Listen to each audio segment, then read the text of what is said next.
Dag sê, vandag kyk ons hoe God ons beperkte menslike vermoëns verander in iets bonatuurliks wanneer ons dit met 'n bereidwillige hart aan hom toevertrou.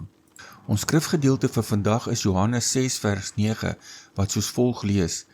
Hier is 'n seentjie wat 5 garsbrode en 2 visse het, maar wat is dit vir so baie mense? Daar is oomblikke in elkeen van ons se lewens waar ons na die eise van die lewe voor ons kyk en heeltemal oorweldig voel.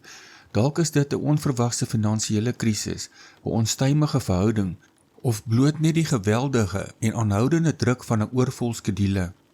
In sulke oomblikke van moedeloosheid voel ons dikwels dat ons moeite, ons tyd of ons geestelike krag totaal en al onvoldoende is vir die reusagtige uitdagings van hierdie lewe.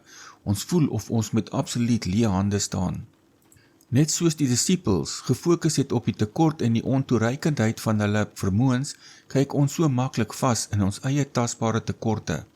Filippus het vandag die wiskunde gedoen en besef dat self 200 denarii, wat gelykstaande was in 8 maande se lone, nie naaste by genoeg sou wees om die skade te voed nie.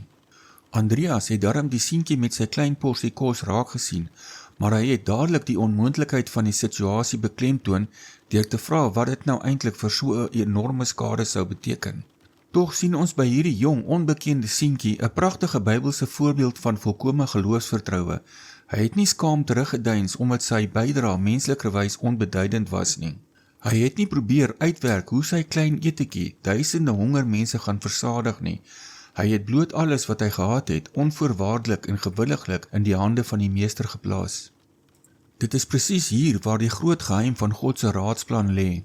Heiligmaking en geestelike groei vind juis plaas in daardie ongemaklike ruimtes waar ons ophou om krampagtig op ons eie krag staat te maak en begin rus in God se instaatstellende krag.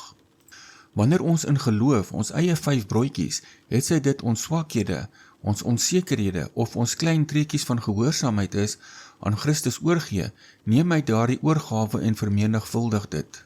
Geloof wat God behaag, bestaan nie daarin dat ons self die onmoontlike probeer oplos nie, maar dat ons met afhanklike hande na die een toe kom wat ver bo ons eie berekeninge kan voorsien. Hier is 'n praktiese stap vir vandag. Identifiseer vandag daardie een spesifieke area waar jy voel jy die minste het om te bied. Dalk is dit jou beperkte vermoë, jou min energie of 'n piepklein talent. Maak vandag die bewuste keuse om daardie skamele hulpbron as jou 5 broodjies na die Here te bring. Stap dan in geloof die dag in, met die wete dat jou kleinste poging, sodra dit in die Meester se hande geplaas is, deur hom vermenigvuldig kan word, totdat dit meer as genoeg vir sy doel met jou lewe is. Kom ons bid saam. Vader, hierdie is al wat ek vandag het, en menslikerwys is dit hopeloos te min, tog bied ek dit met oop hande aan U. Ek vertrou dit nou volkome aan U toe, werk U in en deur my, sodat ek U wil kan doen, en U daardeur verheerlik kan word.